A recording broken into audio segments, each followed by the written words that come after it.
ChapelPerilous, which you mention so in Angel Tech, the ChapelPerilous was kind of a interstitial zone between the bottom 4 and the top 4 circuits, right?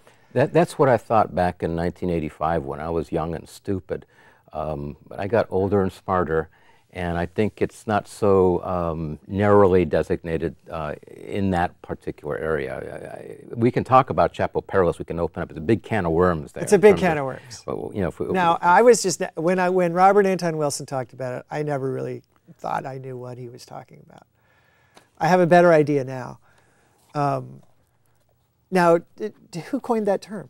Was that Robert Anton Wilson? No, no. ChapelPerilous as a term has been around as long as the tales of Sir Arthur and the Round Table. Sir Gawain and the Green Knight. And right? Galahad. Right. So it's a place of initiation, basically, where a certain confrontation with death and rebirth processes occurs. Okay. So it's not the same as Dark Night of the Soul. It can be. Or it could be. It can be. See, ChapelPerilous again is a model, is a metaphor to describe a kind of, almost like a kind of a bardo state of mind, a place between places that people can experience in a number of ways. Some people, like for example, watching this right now, are between relationships. Like they just broke up and they're not in the next one, so they're like in between. Some people are in between jobs. They're somehow floating, drifting. They don't know what's going on. The uncertainty is escalating. But I think the better word is opportunity than peril. It's not about perilousness.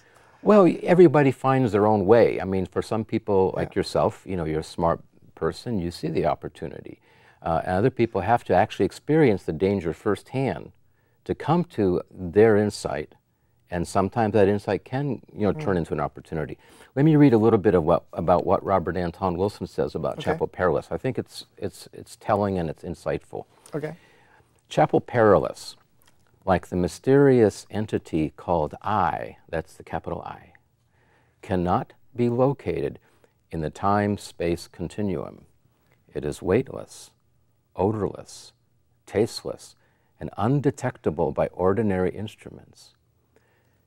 Indeed, like the ego, once you're inside it, there doesn't seem to be any way to ever get out again until you suddenly discover that it has been brought into existence by thought and does not exist outside of thought.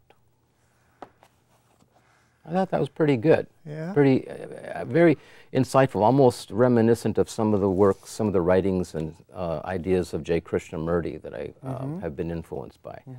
You know, in his consciousness experiences of moving past the products of mind. In a sense, to use the mind to see past the mind.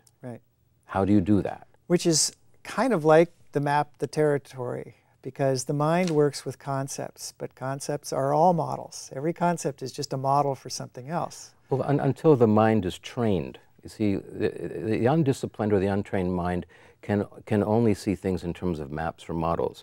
But there's a way of training the intellect to, in a sense, honor the intuition so that they work together. The intellect and the intuition can work together. The left and right sides of the brain can work together in more meaningful ways. That's actually what I meant by Angel Tech. Angel is a code word for the right side of the brain, and tech is a code word for the left side of the brain. So it's not about angels. It's really about how to get both left and right sides of the brain to recognize each other, to start working together in more meaningful ways. That's great. Now I like the book more. I swear I didn't. And a lot of it has to do with training the intellect, the conceptual mind, to honor unknowns, for one, to entertain the X factor, and to get off its high horse as to thinking that it knows anything. That's a very Zen concept. I think it's kind of brilliant. I don't know if it's Zen. I think there's you know, I don't take credit for it. It's not my concept or my idea, but it's something that interests me quite a bit.